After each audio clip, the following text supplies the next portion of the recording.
India जिसको Pakistan railway वाला system ही विरासत में मिला था, उसका 2023 और 2024 के माली साल में प्रॉफिट $390 मिलियन था। जंगे प्लासी के बाद ईस्ट इंडिया कंपनी ने बाकायदा एक कब्जा ग्रुप की शक्ल इख्तियार कर ली थी। रेलवे के शोबे में धड़ाधड़ भुट्टो ने अपने पॉलिटिकल वर्कर्स को भर्ती किया। एक वक्त रेलवे पर ऐसा भी आया जब टोटल स्टाफ 90,000 था और एक इंजन के लिए 1500 प्लस बंदे मुख्तस थे। इस तरह आहिस्ता आहिस्ता रेलवे का स्ट्रक्चर तबाह से तबाह होता गया और इस स्पेस को आहिस्ता आहिस्ता ट्रक्स और टैंकर्स ने फिल कर दिया। 2012 में खानपुर रेलवे स्टेशन से 23,000 डेली टिकट्स पकड़े गए।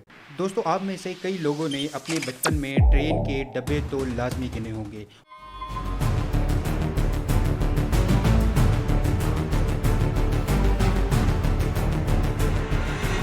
वो ट्रेन जिसके आने जाने के साथ लोगों ने अपना टाइम टेबल बनाया होता था। ट्रेन लोगों के लिए एक किस्म की घड़ी या कैलेंडर का काम करती थी कि अगर ये वाली ट्रेन आ गई तो समझो ये हो गया। और अगर थोड़े और पुराने हैं तो आपने पंजाबी की वो बुझारत भी खेली होगी कि 80 कड़ियाँ लोहे चढ़ियाँ कुक्का मारतियाँ पहाड़ा चढ़ियाँ। अब ये सब माजी का एक हिस्सा लगता है, लेकिन आखिर ये हसीन और आरामदेह सफ़र जवाल पजीर कैसे हुआ और क्यों जहाँ दुनिया में बुलेट ट्रेन चल रही हैं हमारी नॉर्मल ट्रेन भी नहीं चल पा रही। आइए जानते हैं कैसे। लेकिन उससे पहले अगर आपने चैनल को सब्सक्राइब नहीं किया तो वो लाजमी कर लीजिए। दोस्तों, इंसानी तारीख में बहुत सारी ऐसी इजादात हैं जिन्होंने इंसान की आसाइश और अगर हम मादी लिहाज से जांचें तो इंसानी तरक्की में नए मोड़ खड़े किए हैं। उनमें से एक इजाद व्हील की इजाद है। इसकी इजाद एक अंदाजे के मुताबिक 3500 कबल मसीह में हुई। इंसान ने पत्थर, लकड़ी, लोहा और कई और मटेरियल्स पहिए के लिए इस्तेमाल किए। सबके साथ ये मसला था कि वो या तो जल्द टूट जाते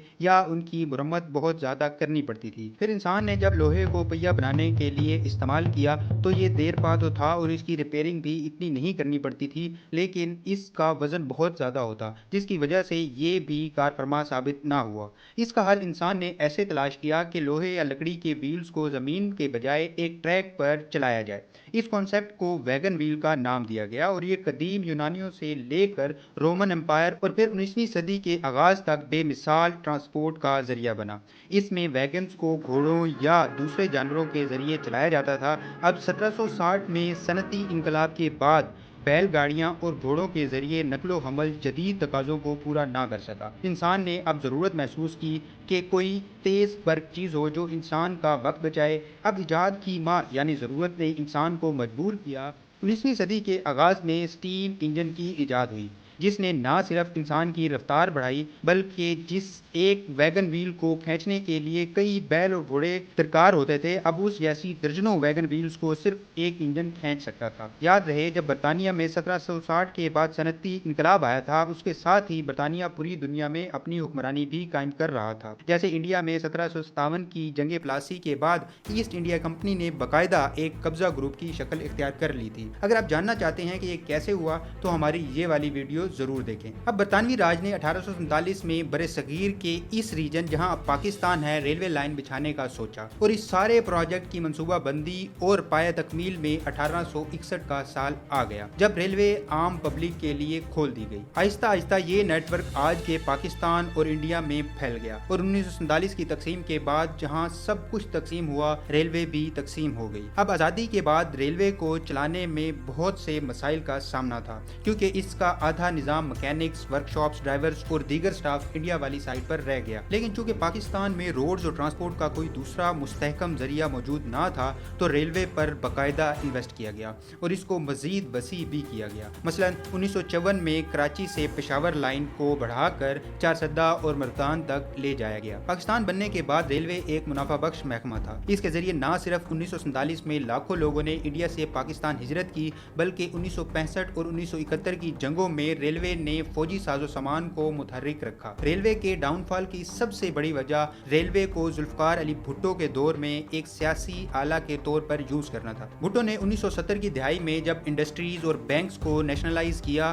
तो ट्रांसपोर्ट के शोबे में सरमायादारी की स्पेस क्रिएट हुई क्योंकि इस शोबे को इतना रियासत ने अपने कंट्रोल में नहीं लिया था। अब दूसरी तरफ रेलवे के शोबे में धड़ाधड़ भुट्टो ने अपने पॉलिटिकल वर्कर्स को भर्ती किया। मिसाल के तौर पर मिड 70s में रेलवे के एक इंजन کو چلانے کے لیے جو انٹرنیشنل سٹینڈرڈ کے مطابق سٹاف ریکوائرڈ تھا، ریلوے میں اس سے 4 گنا زیادہ سٹاف رکھا گیا۔ ایک وقت ریلوے پر ایسا بھی آیا جب ٹوٹل سٹاف راؤنڈ اباؤٹ 90,000 تھا اور ایک انجن کے لیے 1500 پلس بندے مختص تھے۔ اس سے نقصان یہ ہوا کہ ریلوے ان ورکرز کے ہاتھوں ہائی جیک ہو گئی۔ آئے دن وہ اپنی مراد میں اضافے کے لیے ہڑتالیں کرتے، پورا سسٹم جام کر دیتے۔ اب جب ریلوے آئے دن بلاک رہتی، ہڑتالیں جاری رہتی، جو ریلوے کا منافع تھا وہ بجائے اس کے کہ ریلوے کی ڈیولپمنٹ پہ لگتا، وہ ان اضافی ورکرز کی تنخواہوں میں لگ جاتا جو بھٹو نے بھرتی کیے تھے۔ اس طرح آہستہ آہستہ ریلوے کا سٹرکچر تباہ سے تباہ ہوتا گیا اور اس سپیس کو آہستہ آہستہ ٹرکس اور ٹینکرز نے فل کر دیا۔ ذوالفقار علی بھٹو کے دور میں روڈز کی کنسٹرکشن پر زور دیا گیا اور ریلوے کو غفلت میں رکھا گیا۔ مزید ریلوے کے کرائے آرٹیفیشلی کم رکھے گئے تاکہ بھٹو کی پولیٹیکل شہرت قائم رہے، جبکہ اخراجات بڑھتے گئے۔ جنرل ضیاء الحق نے 1978 میں نیشنل لاجسٹک سیل قائم کیا، جس نے بعد میں ٹرکس اور ٹینکر کو مزید تقویت دی، کیونکہ اب سے آرمی بھی اس بزنس میں انوالو ہو گئی تھی۔ 1960 کی دہائی میں ریلوے کی آمدن کا 70% حصہ مال بردار گاڑیوں سے آتا تھا، لیکن 30 سال بعد 1990 کی دہائی میں یہ صرف 10% رہ گیا اور باقی سارا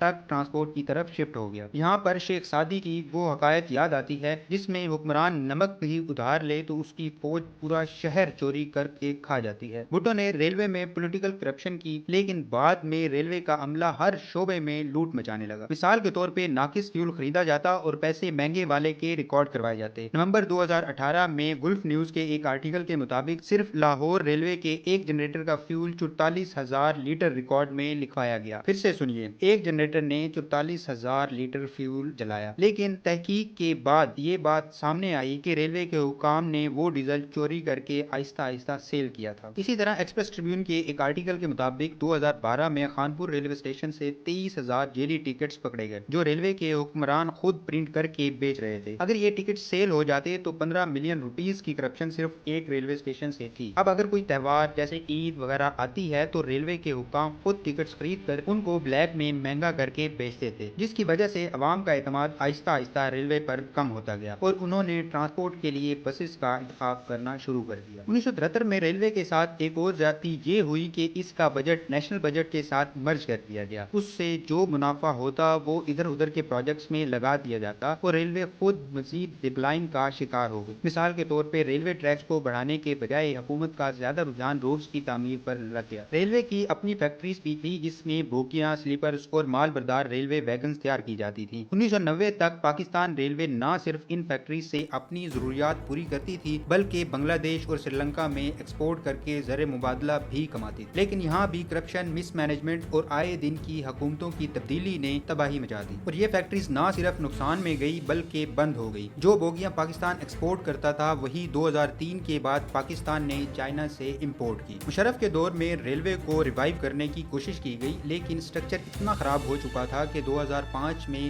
گھوٹکی ٹرین کریش ہوئی جس میں 130 لوگ مارے گئے اور 300 سے زائد زخمی ہوئے۔ ایسے ہی 2007 میں مہراب پور میں ٹرین پٹری سے اتر گئی اور 58 لوگ مارے گئے اور 120 سے زائد زخمی ہوئے۔ 2008 تک ریلوے کی 500 سے زائد ٹرینز میں سے صرف 80 یا 90 فنکشنل تھی اور آلموسٹ آدھے سے زیادہ ملازمین گھر بیٹھ کر مفت کی تنخواہیں کھا رہے تھے، جس کا بوجھ ریلوے پر پڑتا تھا۔ ان آئیڈل ملازمین کے خلاف کریک ڈاؤن کرنے کے لیے 2025 میں ریلوے کے اندر ملازمین کی حاضری کے لیے بایو میٹرک سسٹم متعارف کروایا گیا۔ بایو میٹرک ریکارڈ کے مطابق حاضر ہونے والے ملازمین کے علاوہ کسی کو تنخواہ نہ دی گئی اور اس کے مطابق ملازمین کی تعداد 58,000 ریکارڈ ہوئی جو کسی زمانے میں 90,000 سے تجاوز تھی۔ 2013 اور 18 کے درمیان ریلوے کو ریوائیو کرنے کی کوشش کی گئی، لیکن 2022 کے سیلاب میں ریلوے کی لائنوں کو مزید نقصان پہنچا اور پاکستان ریلوے سیفٹی کے لحاظ سے پورے ایشیا میں سب سے لوور درجے پر پہنچ گئی۔ انڈیا جس کو پاکستان ریلوے والا سسٹم ہی وراثت میں ملا تھا، اس کا 2023 اور 2024 کے مالی سال میں پروفٹ $390 ملین تھا۔ انڈین ریلوے جدت میں بھی کئی دہائیاں پاکستان ریلوے سے آگے ہے۔ اس کی بیسک وجہ ان کا مضبوط ریلوے ایڈمنسٹریشن سسٹم ہے۔ دوستو، ایسا نہیں ہے کہ اس مسئلے کا حل نہیں ہے۔ اس مسئلے کو صرف تب حل کیا جا سکتا ہے جب ریلوے ایک آزاد ادارے کے طور پر کام کرے جس میں کوئی سیاسی مداخلت یا سیاسی بھرتیاں نہ ہوں، پراپر چیک اینڈ بیلنس کیا جائے، انفراسٹرکچر کو اپ گریڈ کیا جائے اور عوام کے اندر ریلوے کا اعتماد بحال کیا جائے، کیونکہ پوری دنیا میں ریلوے نہ صرف سستی ٹرانسپورٹ ہے بلکہ اس سے ہوائی آلودگی میں بھی کم اضافہ ہوتا ہے۔ جیسے پاکستان کو فوگ کے مسائل درپیش ہوتے ہیں، دوسرا جہاں 40 ट्रक इंजन चलें वहाँ एक रेलवे इंजन उन जितना काम कर देता है, जिससे रोड्स की रिपेयरिंग कॉस्ट कम हो जाती है और रेलवे का सफर आम बसों से आरामदेह और सेफ भी होता है, क्योंकि इसमें एक्सीडेंट का खतरा बहुत कम होता है और स्मूथ ट्रैक होने की वजह से कोई जंप्स वगैरह नहीं लगते। उम्मीद है आपको ये वीडियो पसंद आई होगी। इसी के साथ आज के लिए इजाज़त। अपना ख्याल रखिएगा और अपनी राय से हमें ज़रूर आगाह कीजिएगा।